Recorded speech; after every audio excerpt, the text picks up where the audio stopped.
Hi everyone and welcome to Almost Cancelled. I'm Peter and this is Connor. Hi guys. You know, when your hair's shorter it looks less ginger. It does, doesn't it?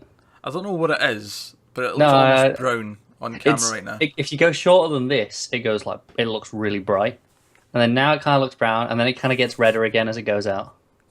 It's interesting.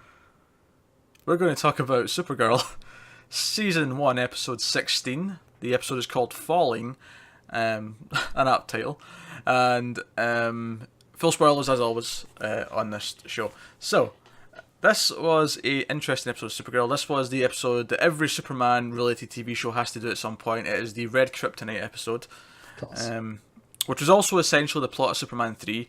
And There's a nice reference to yeah, that. there was. And you know what? I smiled a lot when they got to the reference to Superman Me too. 3. I really liked that.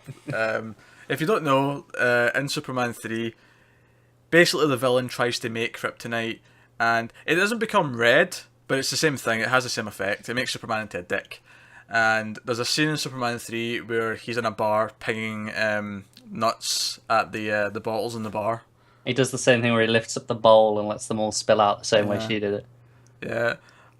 You know what, for all the things because this feels very Superman-y, but for all the things for this to reference, I was not expecting a reference to Superman 3 at any point, but I'm glad it did. So was I, but it was good. Yeah, Hey, it's the best part of Superman 3. That whole... for sure. That whole No thing, arguments here. and then the junkyard fight, fantastic stuff. But anyway, Supergirl. So, I thought it was pretty good. I was a little worried early on, in the early scenes of the episode, because it felt like it was really, relationship. I really liked not the opening scene, the one after. Well, it was part of the opening scene. You know, where she goes to the girl in the playground, or whatever. Yeah. I really like that bit, and then it went down for like 5 minutes. I was like, oh. Yeah, I really liked that bit because... And I knew it was because I knew there was one coming up that was Red Kryptonite, but I didn't know for sure it was this one. But as soon as Kat started talking about how she was a friendly person, I'm like, okay, it's this one. Yeah. Right. But I didn't mind the Siobhan stuff because that was kind of funny, because she used her extra vision, and that was amusing. Well, that's good. But you know, they were hammering home the fact that Lucy's just left and Jimmy's upset, and then the senator woman's into Hank for some reason. It's just like, oh, come on. That said, I was proud of Supergirl when she said she was embarrassed by her sister for knowing that Kardashian and Kanye were a rebound couple. Kardashian and Kanye. I like how unspecific you are as to which Kardashian. That's Kim, right? It is, you're right. Look, it's not my area of expertise. No, we had to teach him this on 1080-bit a couple of weeks ago. I think it was on air. I think it was after we recorded. No, it was on air. Was it? Okay. Yeah. Alright. I'm still not entirely sure what Kim Kardashian does. Nothing. She does nothing. That's the point. No, she makes mobile games because I seen her a quote. She made one, but that was after she was something. They made her one because she was someone. She's very good at mobile games. She made $80 million from a mobile game, so she's very good at that. Apparently. So that was kind of the first part of the episode, and I was kind of like, I was worried it was going to go down this, but it all ended up okay because a lot of that stuff fit into some really good moments later, which we'll get to. But random fire happens, Supergirl goes to get it, and oh shucks, there's Red Kryptonite just lying there, which is explained later, but it is literally just lying there under. It is just underneath this thing. It's just there. And if you're someone who's watching this and you're not familiar with Red Kryptonite or have never seen another movie or TV show that has a similar thing with it, and you didn't know it was coming, I don't know how you'd feel here, but for me it was kind of this became fun of seeing, okay, what are the small things at first that are going to creep in. Yeah. And It always starts small. It always starts small, and it starts with just our wardrobe. Yeah. And just being a bit more assertive at work. Yeah. Assertive, that's exactly the word I was using there. And she sort of beats Siobhan at, doing some good work at the office and impressing Kat. Gets her fired. And gets her fired not soon after. Yeah. To be fair, that was a dick move. It was a dick move. On both parts, I mean. Siobhan, Yeah, she was being a dick. she was being a dick, and then she doesn't... There's no Red Kryptonite for her. She's got no excuse. No. She's just a dick. Yeah. So, there's that. So she's going to be Silver Banshee soon because she got fired. Yeah. But no, I actually thought all the Red Kryptonite stuff ended up being a lot of fun because the moment that sold me on it was when Hank was like giving his like speech to, or just briefing the team, right? And then the camera just goes over, and her feet are just up on the counter. Yeah, And she's like, just checking her swiveling nails. on the chair and stuff. And I'm like, oh, I'm going to enjoy this. Yeah. Because Melissa Benoist had a lot of fun with this. She went through a lot of emotions in this episode. And she nailed every single one of them. She nailed 95 to 99% of them. Oh, really? Which one do you not think? I can't remember which one it was, but there was one moment where I felt it came off a bit weird. I think it was when Alex goes to see her, and they're having... It ends well, don't get me wrong, but it's when she laughs in the middle.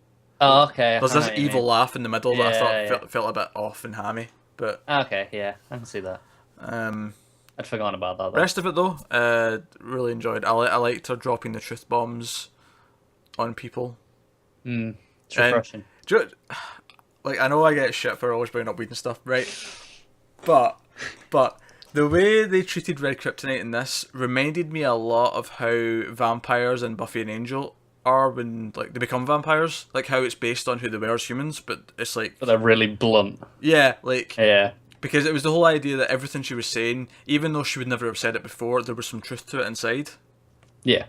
You know? And it reminded me... I actually actively thought that while I was watching it. It really reminded me of that. Which I thought's a nice way to approach it. Yeah. It's kind of the same way, to be fair, that Smallville did it. Where they were like, well, it's stuff he would have done anyway, just his better nature would make him not do it. It's the same thing. But it's done better here. I will agree, yeah. But she didn't go and get a cool bike. So, points to Smallville for that one. No, that was stupid. He doesn't need a bike. He can run at super speed in Smallville. Yeah, but you look cool as fuck with a cool bike. But no, I thought that scene where she dropped the truth bombs on Alex about how she was jealous of her and all that, I thought was really good. A scene that I thought was going to make me cringe as to hell was with Jimmy at the dance club. Yeah. But I actually thought it was really good because see the way she like grabs his arm when he tries to leave, and he's like, she clearly like nearly crushes it. Yeah. He like, nearly pulls it out the socket by the look of it. Yeah, and I thought, oh, this is really interesting. They're really playing with the idea of like if she gets reckless, like how dangerous is she? Yeah, and this is of course all before she goes to see Kat, and God damn, what a moment! That was a good moment. Yeah, that was them really, because I thought, because when they did the whole like Kat has to go on camera and tell the city not to trust Supergirl, I thought that was maybe like, this is a bit much. Like she's not done anything that bad yet, and you know Jimmy and Winner saying, you know, it's something affecting her, we're trying to cure it. You know, she should be back to normal at some point. But when it got to that scene where she throws her out off the building and then just saves it at the last second because she feels she leaves like her a long fucking time. She does. I was like, oh shit, okay, you justified that. Yeah, that was well played. Well played. So no, I really liked all that stuff. Of course, the highlight of the episode, well, this kind of blends into a couple of highlights, I suppose, but I think Hank manning up, or Martianing up, I should say. Yes. And saying, to hell with it, I'm the only one who can hold her down and fight her. I think as soon as her eyes started going blue, when she was staring at Alex, I was like, I know where this is going. I know exactly where it's going. I was like, yes, just do it. Just do it. Come on. And then it was fantastic. Yeah, and he winks at Alex while he's a Martian manhunter. Like, yeah. While he's still green, he winks at her, and I thought, oh, that's cool. Yeah, it is. But no, I thought it was cool. They did the whole fight up the side of the building with the glass all. That looked excellent. Yeah, I mean, don't get me wrong. I could tell they were aiming it at a really dark part of the sky, so that. Oh sure, but the shot where he punches her through the window. Yeah. It's just fantastic. Yeah, and then he started like phasing like around so that she could hit him, and it was like. Yeah, like, as powerful as you are, he's pretty damn powerful too. This is what I want to see when you bring Martian Manhunter to a fight. And it makes sense that the next episode's the one that's going to delve into the... his past. The backstory a bit. So that's cool. So that's good. In fact, I'd probably say the weakest part of this episode really was the senator woman, because when she comes back at the end as well, and she's like, "Oh, you've just made me. You've been a liar the whole time," and Yeah. yeah, because if you didn't lie, you'd put him in a cell. Case in point. Yeah. Again, but I think the part of the reason they're putting him in the cell is that he's lied, and as far as they're concerned, he might have killed a government agent, and then he's impersonating one. Because they don't know when he took over, for all they know. True. You think he'd mention it though? Well, I suppose that's what he's going to do next episode. He's going to tell his story, and it'll cut to the flashbacks. Yeah. Yeah, but it'll be relevant, unlike Arrow. Yeah. But yeah. So no, all that stuff was good. The other scene that I really liked was when Kara wakes up after being cured, and she just breaks down because she's like horrified of everything that she's done and said. Yeah. I thought again, really, really well done. I think. Yeah. Really powerful. Benoist really handles these scenes really well, so that was good. Also, I think it's kind of interesting what they're doing with Maxwell Lord right now, because for the first like half of this season, we were just like, oh, he's the Lex Luthor, and that's all he is. He's the carbon Lex Luthor. But what he is now, he's actually kind of more like Lex Luthor is now in the comics, where he's kind of on their side. Like, don't get me wrong. I'll tell you what he reminds me of. You know the Luthor in the Luthor Man of Steel by Brian Azzarello? I'm not read But basically in that, Luthor is convinced that it's this idea that he thinks that they can be better anyway, and he can do it and save them. And it's this, again, what we saw here is he wants to stop the other Kryptonians. But like, he thinks he can be what that the world needs to save it without relying on alien help. Yeah, because I mean, because he comes and turns himself in. Well, I say turns himself. He comes in to help when he sees what's happening, because he realizes he's responsible. Which first and foremost is not very Lex Luthor-y, right? Yeah.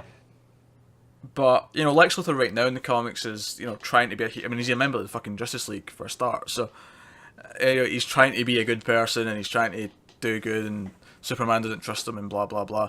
And I feel like they're kind of itching into that territory where he's kind of going to come in and be it. Don't get me wrong, I do think it's still possible that one event will make him an outright villain again.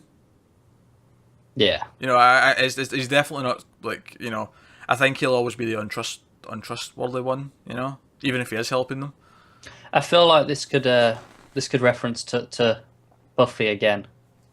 Since we brought it up once now already. Kind of for a long time with Spike. The way how he's kind of the bad guy, he comes in, and then they kind of trust him a bit more. He kind of just grows, and he's kind of there, but he's not really trusted for a long time. So definitely him and Alex are going to end up blinking at some point, is what you're saying. Oh, absolutely. Yeah. I'd have given you that analysis anyway. Yeah. Well, I mean, it seemed kind of off once she realised how much of an evil prick he was, but She'll relent eventually. Yeah, now it's starting to look like he's going to slowly just like, I'm not that evil. Yeah. I'm more of an anti-hero. Yeah, that's fine. I love how the Cure was a big laser gun. Yeah, that was a weird thing for me this episode, where the DEO all turned up to take it out. Why do they not take Kryptonite swords that they have and Kryptonite guns? Like, they were shooting green, so I was thinking, is this meant to be Kryptonite bullets? But they were just hitting her and doing nothing anyway. Yeah, that is odd. I mean, I get obviously they don't want to kill her, but they could have just weakened her a bit. I don't know. Well, maybe that was Kryptonite bullets. Maybe that's... Yeah, maybe it was. I don't know why it wasn't affecting her. Don't know. Maybe the red Kryptonite counteracts it a bit. I don't know. Yeah, don't know. She can only have one in a system at a time, clearly. Yes, maybe. I don't know. That's my explanation for it. But no, I liked the episode. A few small things, but they actually kept the relationship stuff to a minimum, and then only where it actually was helpful to what was going on later on in the episode. Yeah. I suppose the scene at the end with Kara fessing up to Jimmy, I suppose, would fall into the rolling your eyes sort of category. Yeah. I mean, Obligatory, necessary because they've set it up for so long now, but we don't really care about seeing it. yeah, that's an apt description. Yes, it's not awful. It's just I don't care, but they've set it up, so they have to go through this. So, what I mean, are they actually going to end up dating at some point for a while? I don't know. Are they going to just like have the awkward, let's just be friends thing, and then that'll be the end of it? You know, to reference Buffy once again, will it just be Willow Xander? Yeah. You know, I kind of hope so, to be honest. I'm kind of Yeah. cool with them being platonic. Yeah, me too. I'd prefer it. Yeah. But hey, it's not a big massive deal. Nah. Episode was pretty solid. So no, Red Kryptonite stuff was good, and I really liked the ending actually as well. The scene with Cat Yeah, that was really nice. and the final shot, just of like, can I stay here for a while, and then the camera pulls back behind them. It was nice. I liked it. So yeah, that's this week's Supergirl.